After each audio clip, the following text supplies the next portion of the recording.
يا أبطال، النهاردة جدو إسماعيل هيحكي عن واحد من كبار قادة الإسلام، رجل ذكي جدا، معروف بالحكمة والشجاعة والدهاء، وكان له دور كبير في نشر الإسلام، خاصة في بلدنا الحبيبة مصر. قبل ما نبدأ حكايتنا النهاردة، لازم نسأل نفسنا سؤال مهم: ليه بنسمع قصص أبطالنا؟ ليه؟ علشان نتعلم منهم ونمشي على خطاهم ونكون زيهم، شجعان، أذكياء، بيحبوا ربنا وبيضحوا علشان دينهم. قصصهم مش بس حكايات، دي طريق بنمشي فيه علشان نكون جيل قوي، مؤمن وعنده هدف. واحنا بنسمع لازم نكون جوه قلوبنا نية صادقة إننا نحرر المسجد الأقصى من اليهود المعتدين ونرجعه لأهله المسلمين، زي ما عمل أبطالنا زمان اللي فضلوا فاكرين دايما إن فلسطين أمانة ولازم ترجع. يلا نبدأ الحكاية. بطلنا اسمه عمرو بن العاص، ابن وائل القرشي السهمي، وكان من وجهاء قريش ورجالها الكبار. في البداية عمرو ما كانش مسلم، بل كان من الناس اللي حاربوا الإسلام بكل الطرق. تخيلوا، سافر لوحده إلى الحبشة علشان يحاول يرجع المسلمين اللي هاجروا هناك ويخليهم يرجعوا لقريش، وكان عايز يفتنهم عن دينهم. وكان بينه وبين النجاشي ملك الحبشة صداقة قوية من زمان. قدم للنجاشي هدايا كتير وطلب منه يرجع أصحاب النبي صلى الله عليه وسلم، لكن النجاشي غضب جدا وقال له إن الإسلام دين الحق، وإن محمد صلى الله عليه وسلم نبي مرسل من عند الله. الكلام ده لمس قلب عمرو بن العاص، وبقى ده السبب اللي خلاه يدخل الإسلام. بايع النجاشي على الإسلام وراح على المدينة المنورة علشان يعلن إسلامه بنفسه. أسلم عمرو بن العاص بصحبة القائد البطل خالد بن الوليد، وكان ده قبل فتح مكة بحوالي 6 شهور. النبي صلى الله عليه وسلم فرح جدا بإسلامه، وكان بيقول: أسلم الناس وآمن عمرو بن العاص. يعني الناس أسلموا، لكن عمرو دخل الإيمان في قلبه بقوة. روي عن عمرو حوالي 40 حديث عن النبي صلى الله عليه وسلم، وبالرغم من إنه أسلم متأخر، إلا إن النبي اعتمد عليه هو وخالد بن الوليد في قيادة الجيوش بسبب خبرتهم الكبيرة في القتال. وكان عمرو بيقول: ما عدل بي رسول الله صلى الله عليه وسلم وبخالد بن الوليد أحدا من أصحابه في حربه منذ أسلمنا. يعني النبي اعتمد عليهم دايما في المعارك، ما خلهمش في الخلف أبدا.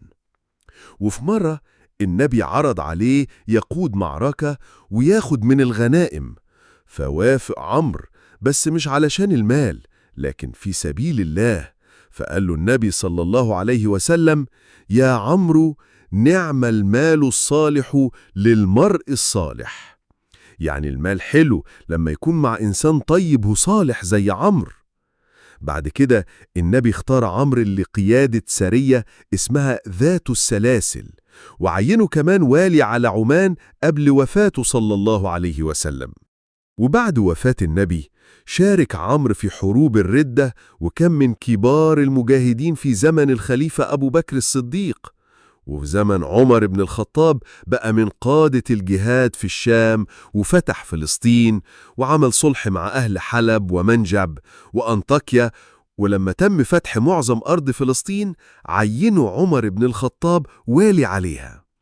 كنوز فتح مصر على يد عمرو بن العاص. عمرو بن العاص أقنع سيدنا عمر بن الخطاب رضي الله عنهما بضرورة فتح مصر، وبالفعل خرج بجيش صغير من 4000 جندي فقط من فلسطين ودخل مصر.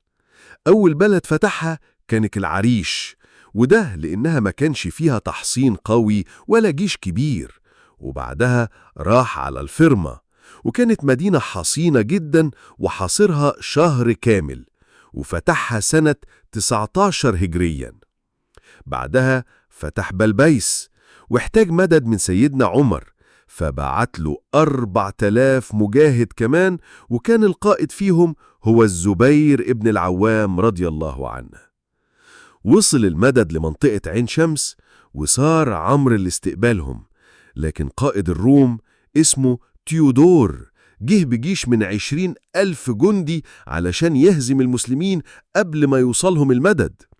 لكن عمرو كان ذكي جدا وعمل له كمين محكم بين منطقتين اسمهم الجبل الأحمر والتليل، ولما وصل تيودور لقى نفسه محاصر من كل ناحية، فانهار جيشه والباقي هرب على حصن بابليون. حاصر عمرو الحصن ده، وكان حصن قوي جدا وفيه آلاف من جنود الروم، وعدد المسلمين قليل وعدتهم بسيطة.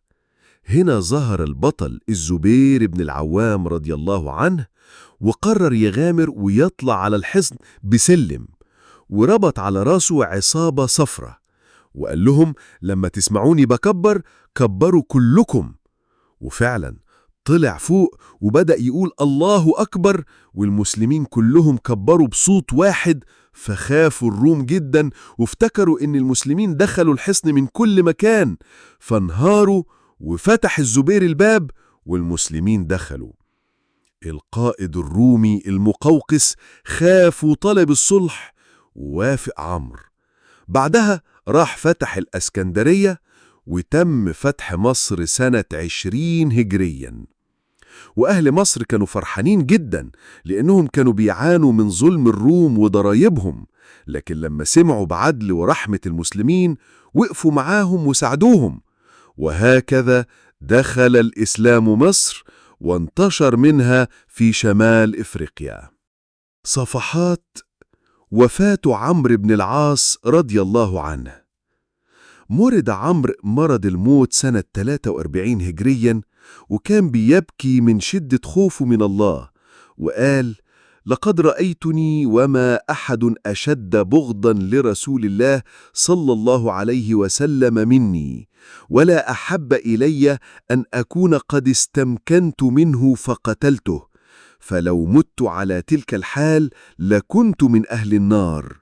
فلما جعل الله الإسلام في قلبي أتيت النبي صلى الله عليه وسلم فقلت: أبسط يمينك فلأبايعك، فبسط يمينه. قال: فقبضت يدي. قال: ما لك يا عمرو؟ قال: قلت: أردت أن أشترط.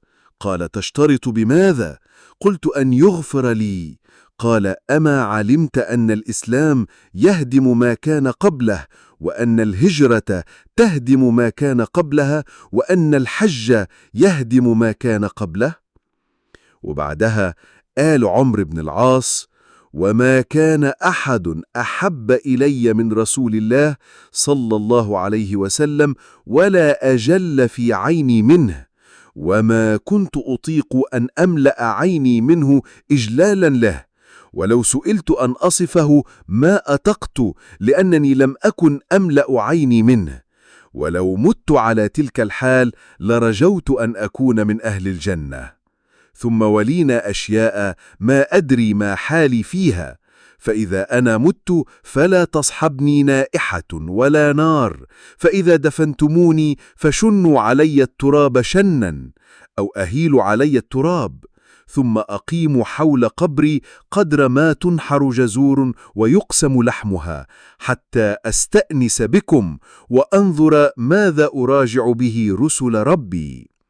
وبكده يا أبطال نكون عرفنا سيرة واحد من أعظم الرجال في الإسلام، الرجل اللي فتح مصر وساهم في نشر الإسلام في شمال إفريقيا، رضي الله عنه وأرضاه، وجزاه الله خيرا عن أمة الإسلام.